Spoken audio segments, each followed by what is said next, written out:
काल रात्री आम्हाला फोन आलेले आहे की तुमचे एबी फॉर्म तयार आहे। सकाळी तुम्ही 9 वाजता येऊन एबी फॉर्म तुमचे घेऊन जाणे तयारीला लागा। आणि त्याचप्रमाणे आम्ही रात्री 1:30-2 वाजता गेली 2 दिवस वकिलाकडे बसून आम्ही फॉर्मची तयारी केलेली आहे।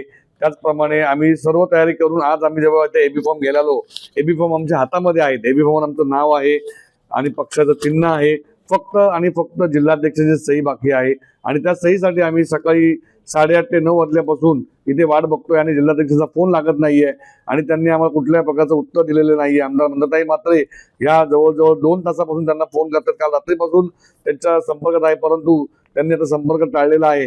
2 दिवसापूर्वी जिल्हाध्यक्षांनी आम्हाला सांगितलं होतं की काही घाबरू नका, तुमचं तिकीट फायनल आहे, तुम्ही फायनल होऊ शकता।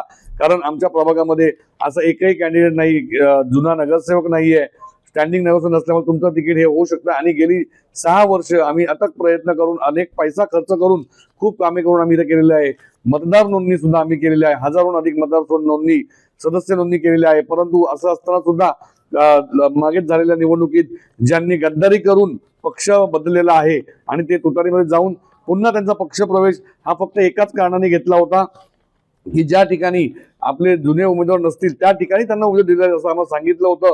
मला असं वाटतं प्रसाद लाड साहेब यांनी सांगितलं होतं एका प्रेस कॉन्फरन्समध्ये की जे गेलेले आहेत त्यांना कोणालाही उमेदवार भेटणार नाही, परंतु जिथे उमेदवार नसतील तिथे उमेदवार दिले जाईल। आणि आता आम्ही बघतोय की त्यांनी जवळजवळ त्यांची उमेदवार जाहीर करून त्यांनी रॅली सुद्धा चालू केली आहे आणि हा आमच्या जुन्या कार्यकर्त्यांचे अन्याय आणि हे जाणीवपूर्वक होत आहे। कुठेतरी आम्ही मंदाताई मात्रे यांचे कट्टर समर्थक आहे, याचा आम्हाला हा त्रास होत आहे असं आम्हाला वाटतंय। कारण हा अन्याय कुठे थांबला पाहिजे आणि याचं उत्तर आम्हाला नक्कीच भेटलं पाहिजे। आमदार मंदाताई मात्रे यांच्या ऑफिसमधून आम्हाला फॉर्म आलेला आहे। काल रात्री आम्हाला फोन आला होता आणि त्यांच्याकडे फॉर्म जिल्हाध्यक्षांनी पाठवले होते आणि जिल्हाध्यक्षांना सांगितलं होतं की सकाळी 9 वाजता येऊन आम्ही तुमच्या एबी फॉर्मवर सह्या करू, परंतु अजूनही आम्ही त्या सहीच्या प्रतीक्षेमध्ये आहे।